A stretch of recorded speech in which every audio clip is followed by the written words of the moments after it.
40 দিনের বক্স অফিসে পুষ্পা 2 এর আয় 14 কোটি টাকা। আর এবার পুষ্পা 3 নিয়ে বড় আপডেট দিল মিউজিক কম্পোজার। পুষ্পা 2 মুক্তির আগেই সিরিজের পরের পার্টির একটি ছোট্ট ঝলক এসে গিয়েছিল সামনে। 2024 সালে সর্বাধিক উপার্জিত সিনেমা তকমা পেয়েছে আলুর এই অ্যাকশন সিনেমাটি। 5 ডিসেম্বর প্রেক্ষাগৃহে মুক্তি পাওয়ার 1 মাস 10 দিন পরেও বক্স অফিসে দখল রেখেছে। শুধু তাই নয়, বিশ্বব্যাপী বর্তমানে এই ছবির আয় 1800 কোটির বেশি। আর ভারতে 1438 কোটি টাকা সংগ্রহ করে ফেলেছে এই সিনেমাটি। অর্থাৎ পাঠান আওয়াজ, অ্যানিমেশন সব রেকর্ড যাকে বলে ভেঙে খান করে দিয়েছে।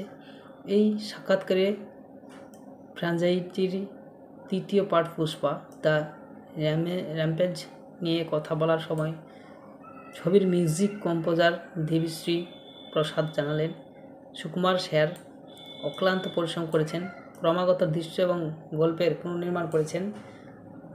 পুষ্পার আখ্যানের সঙ্গে মানানসই কিছু একটা ফাইনাল হলেই হয়তো পরের পার্টটির কাজ শুরু হয়ে যাবে। দ্বিতীয় পার্টে পুষ্পা দ্য রুল নিয়ে তিনি আরও বলেন, সত্যি বলতে আমরা জানতাম পুষ্পা 2 বিশাল হতে চলেছে। বিশেষ করে পুষ্পা 1 এর অভূতপূর্ব সাফল্যের পর প্রত্যাশা ছিল আকাশ ছোঁয়া এবং একটি তার নিজস্ব চ্যালেঞ্জ নিয়ে আসছিল। কিন্তু তেলেগু, হিন্দি, কন্নড় এবং অন্যান্য ভাষাতেই আমরা যে ভালোবাসা পেয়েছি তা জাদুকরী। মহারাষ্ট্র, কাশ্মীর, নেপাল এবং বহু দেশের মানুষ ছবিটি গ্রহণ করেছেন। এটি একটা আশীর্বাদ, আর আমরা আমাদের শুধু ধন্যবাদ জানাতে চাই। আলুর অর্জুনের ছবিটি সংগ্রহের দিক থেকে SS জামাওয়ালিক বাহুবলী 2কেও ছড়িয়ে গিয়েছে।